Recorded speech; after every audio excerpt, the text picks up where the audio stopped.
चाहिँ हाम्रो cold coffee हो है, जुनमा चाहिँ हामी चिसो पानी हालेर चाहिँ कफीलाई पुरै भिजाएर कफीबाट चाहिँ एउटा चिसो पानीले नै फ्लेभर एक्सट्र्याक्ट हुन्छ है कफीबाट।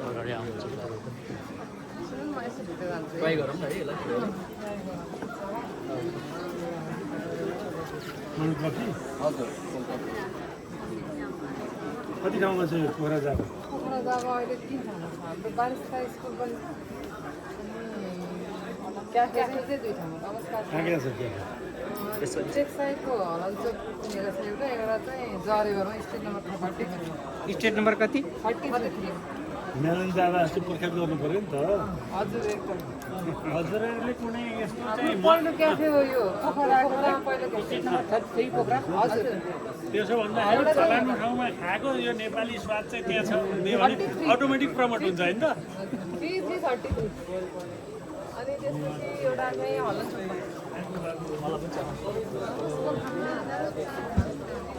भाइ